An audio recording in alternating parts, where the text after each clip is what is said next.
Vamos de inmediato con el análisis de todo esto que nos deja la entrevista entre nuestro enviado especial a Oslo, Andrés Gil, y María Corina Machado, Premio Nobel de Paz 2025. Quiero saludar a Antonio de la Cruz, presidente de Inter-American Trends, analista político. Antonio, bienvenido a la tarde de NTN 24, gracias por estar aquí.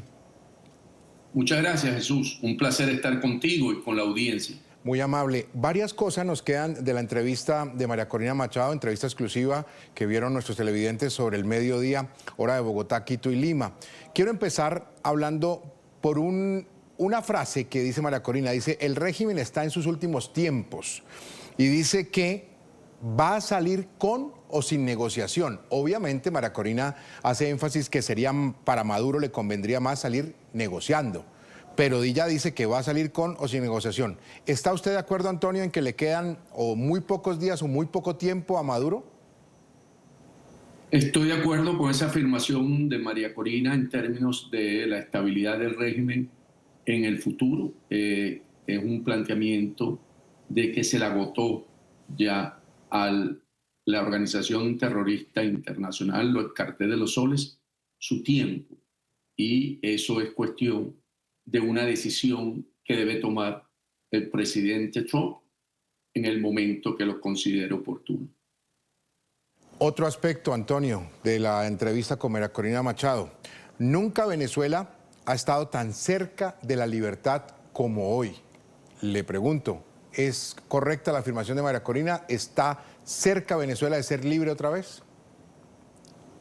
Totalmente, porque el Nobel representa un quiebre dentro de esta lucha por la libertad en Venezuela. Hoy, María Corina Machado, en el exterior y siendo la Nobel del 2025, permite acelerar, ser un catalizador para las decisiones que terminan en términos de recuperar la libertad y la democracia en Venezuela.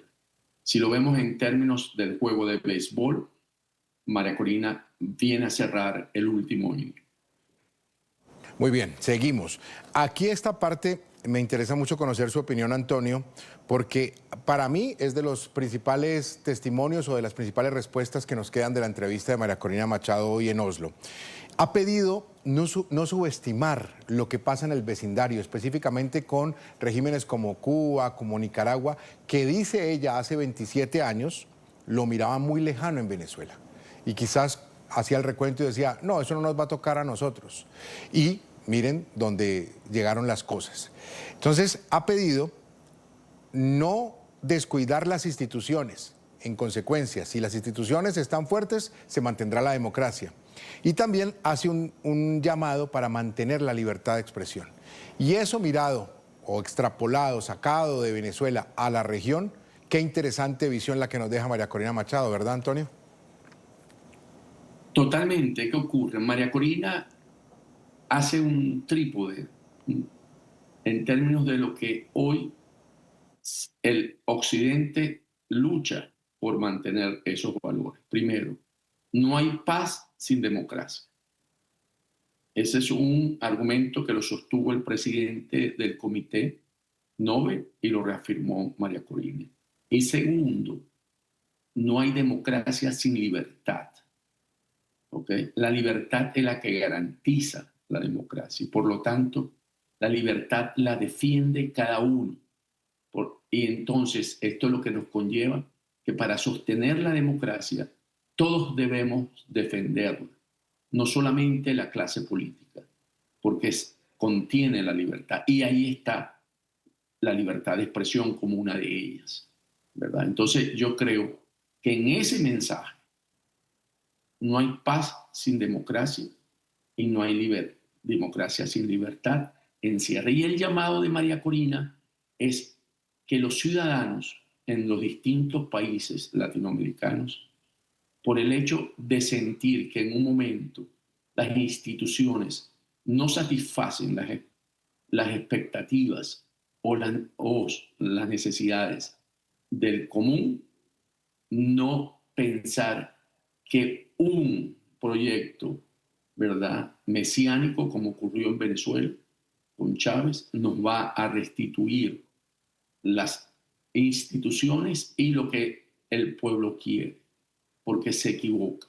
Entonces, aquí el llamado es para todos aquellos países que entran en elecciones como Colombia, como Brasil, ¿verdad? En que deben tener los ciudadanos tomar la decisión de que la democracia es lo primordial y no creer y no dejarse engañar por sueños de grandeza y de líderes como Lula y como Petro en el caso colombiano y Lula en Brasil, de continuar con un proyecto hegemónico. Qué interesante esto. Ya menciona usted a Gustavo Petro en Colombia. Le voy a preguntar más adelante por ese tema de Gustavo Petro, porque ya ustedes conocerán lo que ha dicho el presidente Donald Trump con respecto a Petro. Pero no me quiero desviar de María Corina Machado, porque ella dice, después de Venezuela, después de que se libere Venezuela, vendrán la libertad de Cuba y Nicaragua. ¿Lo ve así también usted, el tema de Cuba y Nicaragua como los próximos a salir de esos regímenes narcoterroristas y totalitarios? Sí lo veo así porque, ¿qué ocurre? Se da un efecto dominó. Recordemos la primavera árabe que sucedió, ¿verdad?, en un país y se propagó para el resto de los países con condiciones similares. ¿Qué pasa con Venezuela? Venezuela hoy es un nodo dentro de la estructura criminal internacional en la que están Cuba y Nicaragua. Al Venezuela convertirse en un país democrático, ni Cuba no tiene los incentivos o no recibe el financiamiento a través de los barriles de petróleo que se le envían mensualmente y por lo tanto va a entrar en una crisis de energía en términos de energía eléctrica tan grave que va a ser más fuerte que en el periodo especial cuando la caída de la cortina de hierro. Y eso puede generar una situación interna de los movimientos sociales en que presenten una opción porque al verlo que se logró en Venezuela impacta a la ciudadanía en Cuba y toman su propia iniciativa. En Nicaragua, lo mismo. En Nicaragua, hoy la represión es sumamente fuerte en términos de la hegemonía de Ortega con su esposa, con Rosario.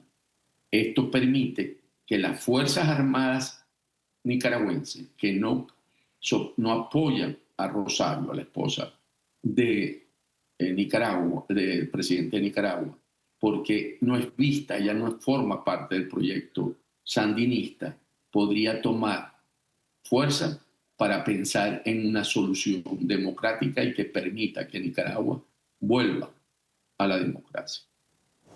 Ahora sí, le voy a preguntar por Gustavo Petro, lo mencionaba Antonio de la Cruz en una respuesta anterior, y ese cruce que se ha dado en las últimas horas entre Donald Trump y Gustavo Petro. Les voy a explicar a los televidentes por qué digo cruce. Cruce porque primero Donald Trump dice el siguiente que viene después del tema de Venezuela puede ser Gustavo Petro. Lo ha señalado, lo ha puesto ya nuevamente en la opinión pública.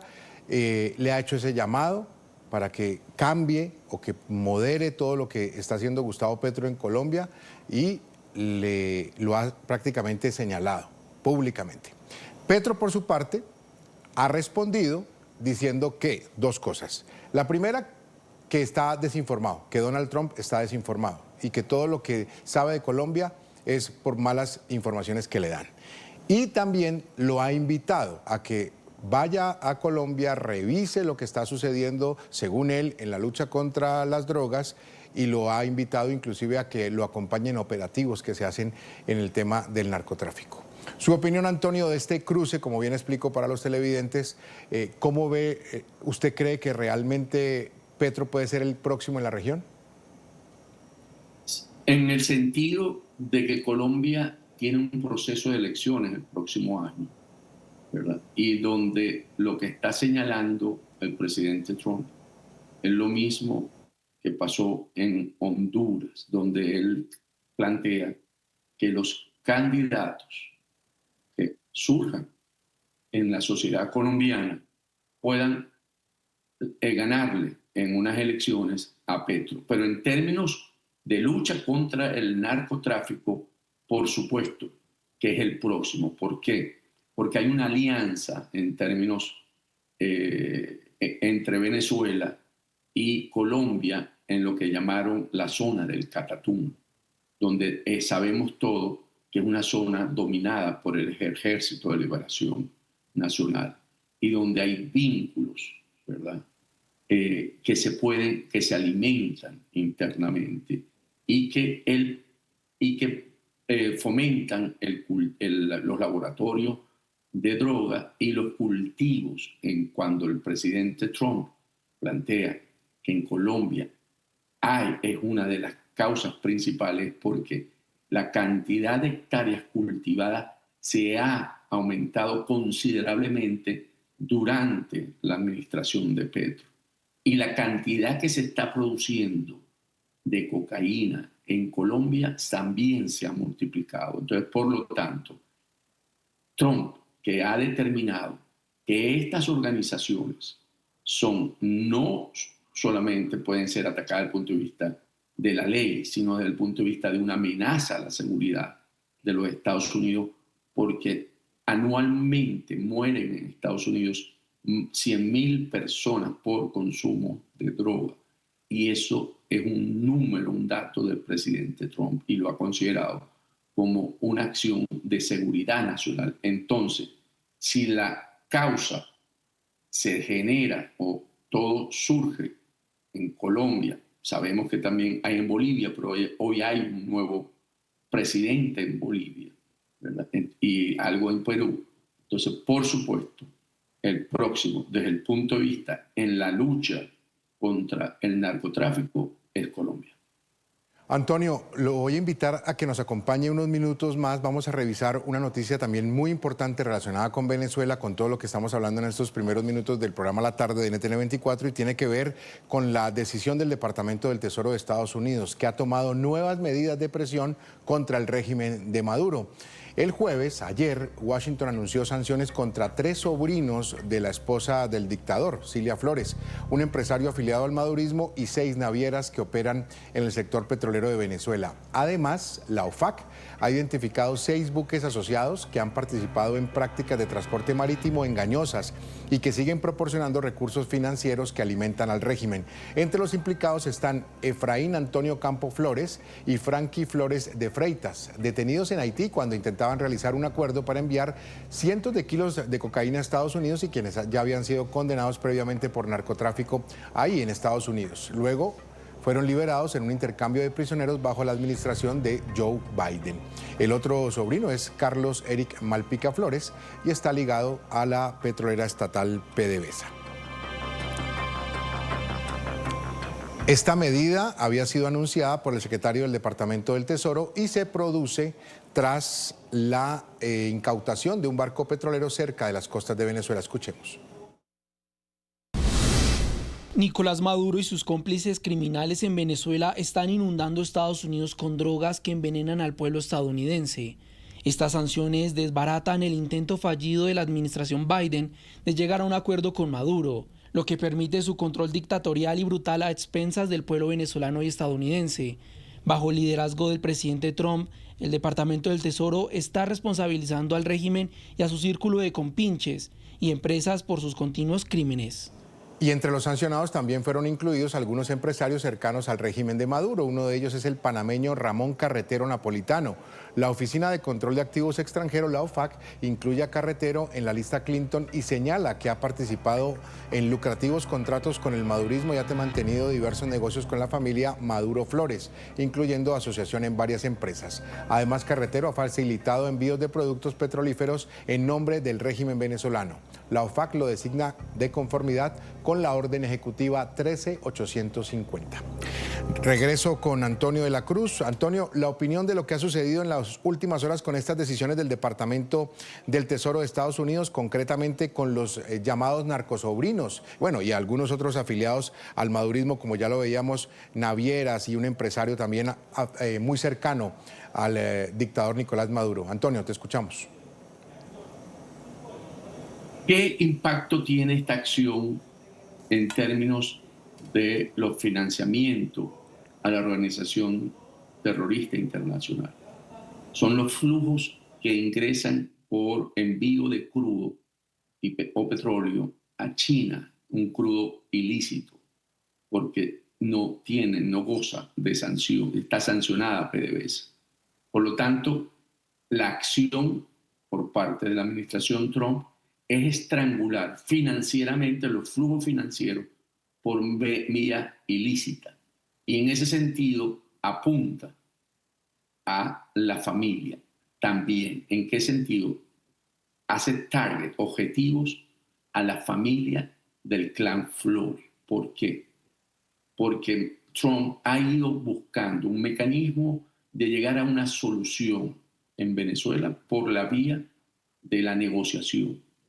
Maduro en este momento sigue rechazándola para ganar tiempo y mantenerse en el poder. Entonces, antes de utilizar o implantar la fase 2, que son atacar activos del cartel de los soles dentro de Venezuela, que generaría un quiebre dentro de las Fuerzas Armadas de Venezuela, pero también daños colaterales y posibles bajas de las fuerzas militares estadounidenses, él sigue presionando dentro de su esquema de negociación.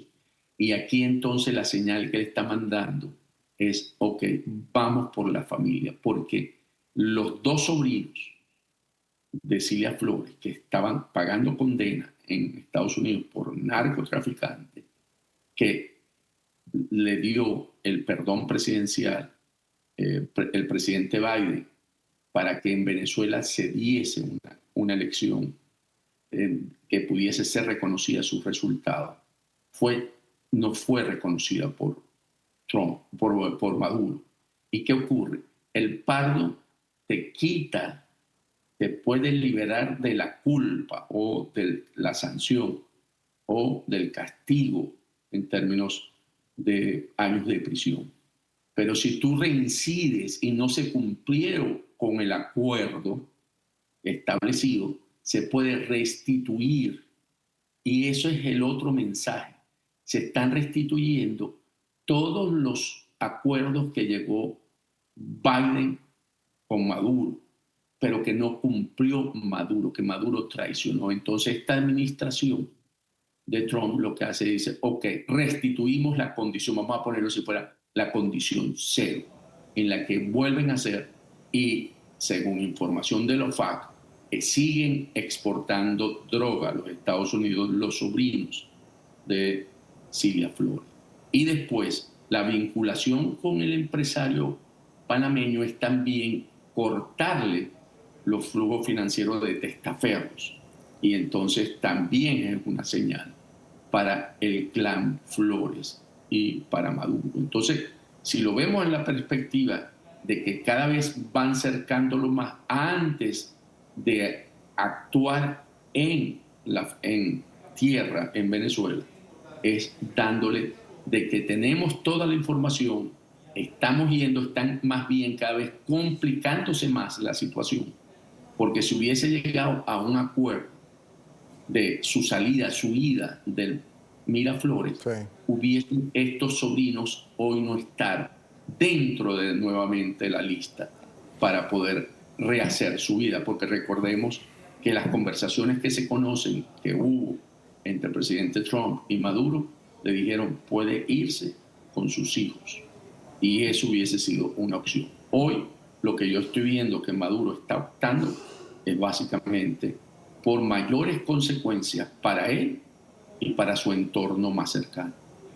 Antonio, y el último tema de análisis, agradeciéndote el tiempo con NTN 24, con el programa La Tarde, tiene que ver con la incautación del buque petrolero sancionado que transportaba casi 2 millones de barriles de crudo venezolano. Antes de conocer el análisis tuyo sobre este hecho, me gustaría que revisáramos lo que dijo el dictador Nicolás Maduro, que lo ha calificado como un acto de piratería naval, dijo él. Incluso anunció que va a emprender acciones legales y diplomáticas para proteger, dice él, los cargamentos de petróleo venezolano. Escuchemos a Maduro y hacemos el análisis, Antonio. Porque ayer hicieron un acto absolutamente criminal e ilegal cuando procedieron a un asalto militar, secuestro y robo como piratas del Caribe a una nave mercantil, comercial, civil, privada, una nave de paz que fue asaltada ya casi agarrando el Atlántico. No fue en las costas de Venezuela, fue casi ya arriba, mucho más al norte de Trinidad y Tobago, hacia la isla de Granada, ya agarrando el Atlántico. Nave de paz no era, Antonio, y nave de paz que llevaba 2 millones de barriles de petróleo para quizás ser vendidos en el mercado negro de la China. Antonio, te escuchamos. Sí, esta es una nave que pertenece, o sea, a Irán y llevaba crudo venezolano. Es una nave sancionada por la FARC, porque Irán también está sancionada por la FARC y por lo tanto el envío de crudo a China por parte de Irán está bajo sanción y las buques que llevan ese cargamento están sancionados. Entonces, ¿qué ocurre? Hay una doble condición con este buque. Es un buque que está sancionado por la FARC y que lleva un petróleo que está sancionado también por la FARC. Entonces, ¿qué hace la administración Trump? Primero, está bajo la ley de los Estados Unidos, cumple con los términos, por eso es ¿verdad? Ministerio. Vimos el Ministerio de Guerra, el FBI, la Fiscalía, ¿verdad? La FARC. Entonces, y además esta es una acción que ejecuta un juez federal, porque la orden al final la da un juez federal, que es el que lleva el barco a puerto, y ese crudo va a ser rematado, como cualquier acto civil en cualquier sociedad cuando suceden estos casos. Y después, la otra señal que dan por lo que se conoce el colorario Trump es que América es de los americanos. Aquí le está mandando una señal a Irán, algo para traducirlo en lenguaje común. No metas tus narices en el Caribe porque no va a haber ninguna oportunidad para financiar un narco régimen en la que nosotros no estamos actuando para salir de él. Entonces le mando un mensaje a Irán, a China y a Rusia de que el Caribe es de los americanos, la doctrina Monroe 2.0. Y aquí es muy importante esto porque entonces todos aquellos que se conocen que son dueños de buques, armadores, no van a querer ir y además le afecta la caja de los ingresos a ese cartel de los soles en términos de que tienen que dar descuentos de más del 100%. Ahorita estaban en $8 con respecto al precio del Brent y ahorita están dando descuentos de 15 a las refinerías privadas chinas y un premium porque lo están considerando como si fuera un momento de guerra. Entonces, ¿qué ocurre? Que la caja, los ingresos que está recibiendo Maduro cada vez van a ser menor y ponen una condición crítica para sostener todo el aparato que lo sostiene en el poder. Muy bien, él es Antonio de la Cruz, presidente de Interamerican Trends, analista político. Le agradecemos por estar estos minutos aquí en la tarde de NTN24. Muy amable por tu tiempo, Antonio. Una buena tarde en Washington. Muchas gracias, un gran placer.